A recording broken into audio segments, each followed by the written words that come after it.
women have forced their way into a home. On the couch, their accomplice has the home's occupant, 21-year-old Katie O'Connor, in a headlock. Don't move. Oh my gosh. Katie is being held hostage in her own home, while the other assailant steals Katie's valuables, shuttling them out of the door. The third attacker, a woman, is not only assisting in the home invasion, she's also a friend Katie had made, planning play dates for their children and discussing their futures together.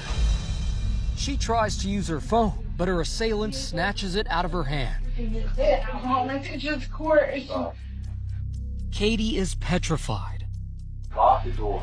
Don't say nothing. The assailant realizes they are being recorded by a home surveillance camera.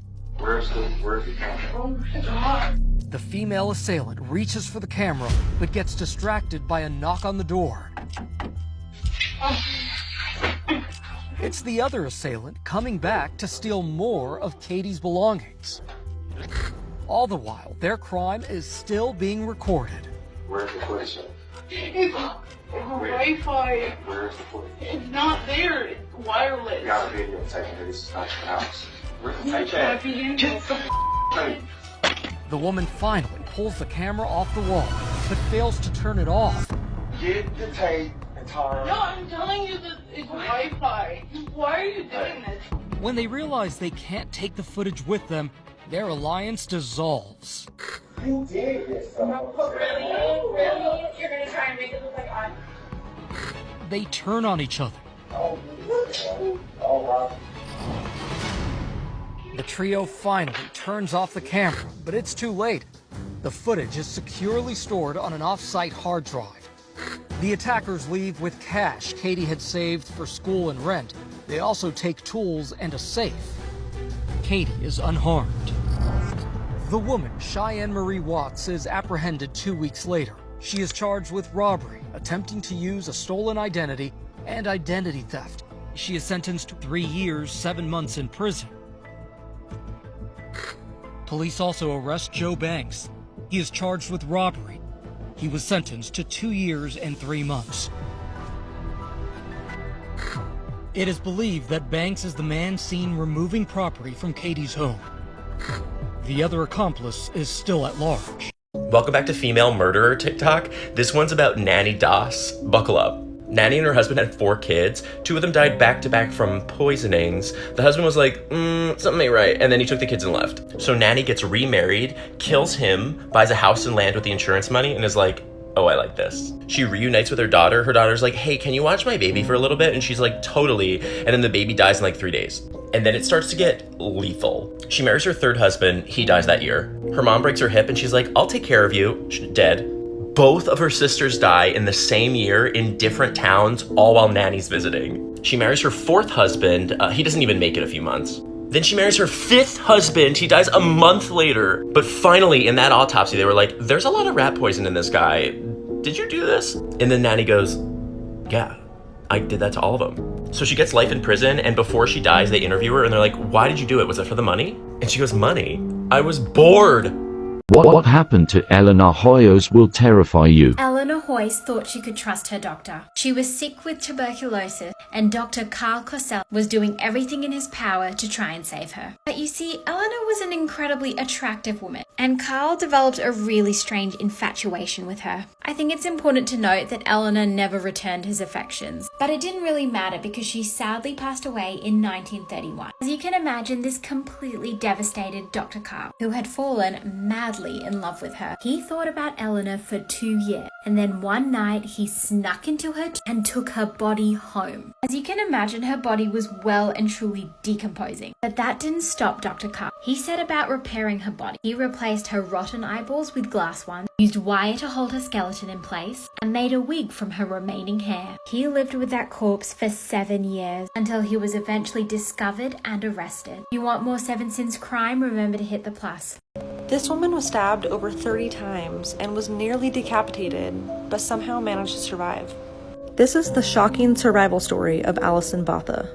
This is a very graphic case, so please proceed with caution. On December 18th, 1994, Alison spent the day at the beach with her friends, later going back to her apartment in South Africa to eat pizza and play games. At the end of the night, Alison drove her last friend home and headed back to her apartment. But when she parked her car, a man opened the driver's side door, held her at knife point, and said, quote, "Move over or I'll kill you," end quote. Terrified, Allison did just that. The man said his name was Clinton and that he just wanted to use her car for an hour. He then drove to pick up a friend. The two men then drove Allison to a secluded area in Port Elizabeth and brutally raped her. After, they tried strangling her, in which she lost consciousness but was still alive. The men then proceeded to stab Allison over 30 times in the abdomen. Thinking she was dead, one of Allison's legs then twitched, leading the men to then slit her throat 16 times, nearly decapitating her. During the attack, Allison could hear the men talking to each other and found that their names were Franz de Toy and Thunes Kruger. Lying on broken glass and sand, the men left Allison for dead. She managed to write her attacker's name in the sand, and below that she wrote, "I love Mom." Despite the horrible nature of her wounds, Allison didn't give up. She managed to stand up, but in doing so, started to feel her head fall backwards. Along with that, her intestines were protruding out of her stomach, so using one hand to hold onto her head and the other to keep her organs from coming out, Allison walked to the road where she collapsed. Luckily, a vet student named Tian Aylard found Allison and called for help. At the hospital, Allison identified her attackers, known as the Ripper Rapists, from photos the police had given her. Franz and Thunes were found guilty and sentenced to life in prison in 1995. After her attack, Allison became a motivational speaker, traveling around the world and telling her story. She's written 2 books, and in 2016, a movie titled Allison was made about her brave survival story. Allison went on to say that, quote, "Remind yourself that you do not have to take responsibility for what others do. Life is not a collection of what happens to you, but of how you've responded to what has happened to you," end quote. Kids Who Kill, number 4, Eric Smith. August 2nd, 1993, Steuben County, New York. On this day, Eric was riding his bike home from day camp, as he was kicked out that day for bad behavior. He then came across 4-year-old Derek Robbie, who was walking by himself to the very same day camp. He lured the child to a nearby wooded area. He then strangled the little boy before dropping a heavy rock on his head. Smith later then confessed to his family about the killing. And on August 16, 1994, he was convicted of second-degree murder and sentenced to 9 years to life in prison. In 2020, he was denied parole for the 10th time. She murdered her sister and posted all the evidence on TikTok. Let's talk about 14-year-old Claire Miller. On the left side, we have Claire Miller, and on the right side, we have her 19-year-old sister, Helen Miller. The murder occurred on the early hours while their parents were asleep. In her TikTok, she showed a white glove, which was covered in blood, and also in the snow, before showing a blood-soaked giraffe toy. And in the TikTok, it switched from the glove to the giraffe. Her TikTok account had over 32,000 followers and millions of views. And her video ended up on the For You page and wasn't taken down for a while, so millions and millions of people saw it. However, TikTok has taken down her account. But this isn't the first time she's posted weird things. She posted a video about a Korean comic where a young mentally ill man gets raped and abused in the army, as well as many dark animes. Police say Miller called shortly after 1 a.m. and was found in the snow covered in blood. This case was unsolved for the longest time and recently just got solved.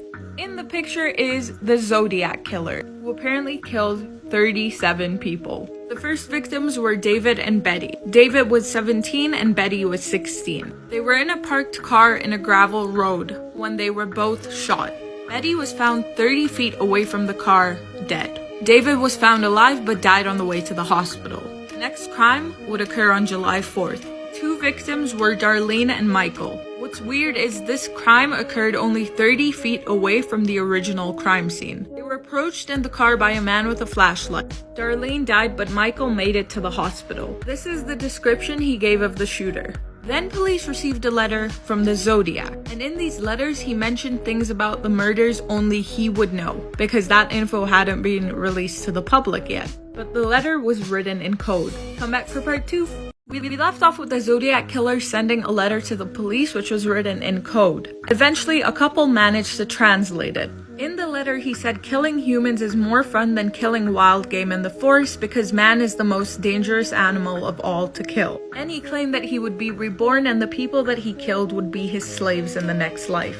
He put his name in more complicated code and said he didn't want to reveal his name because he wanted to collect more slaves. Next, there was a couple having a picnic when the woman noticed that there was a man staring at them from behind a tree. When the man came out, he was wearing this. And he had a gun as well as a knife, with the zodiac sign embedded on his chest. He had pre-cut rope to tie up Cecilia and Brian, the victims. Cecilia would die in the hospital, but Brian would survive despite being stabbed 6 times in the back. The next murder was a cab driver, who was shot in the back of his head by the passenger. A girl heard the shot along with 2 other people and called the police, but the police fucked up. At this point, the Zodiac Killer had taken 6 lives. After he shot the cab driver in the head, he began to wipe down the car off all his prints. The girl who spotted him and called the police got a good look at him enough to give a description. And again, the description matched all the previous descriptions. And in the descriptions, they clearly mentioned young white male.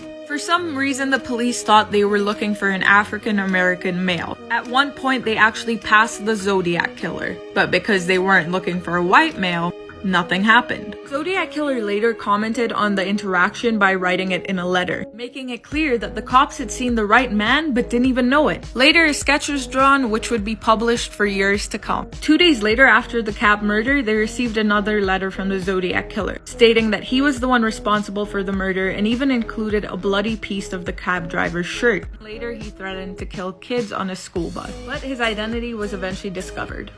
Part 4, the final part of the Zodiac Killer. So we left off with the Zodiac Killer writing to the police saying that he was gonna shoot a bus full of kids. To be more specific, in the letter he said, "School children make good targets. I think I shall wipe out a school bus some morning." He also included diagrams of bombs on school buses to basically show the police that he was prepared to do it. However, he never actually carried out this attack. He sent his first letter in 1990 and then stopped sending letters in 1991. And his last letter was received in 1997, where he claimed to have killed 37 people. He also included a review of the movie The Exorcist, saying it was satire comedy, and included his name in symbols which no one could understand at the time. After narrowing a bunch of suspects, police decided this man was most likely the Zodiac Killer. His name is Arthur Leigh Allen. However, without enough evidence, they couldn't directly point the crimes to him, so it still goes unsolved.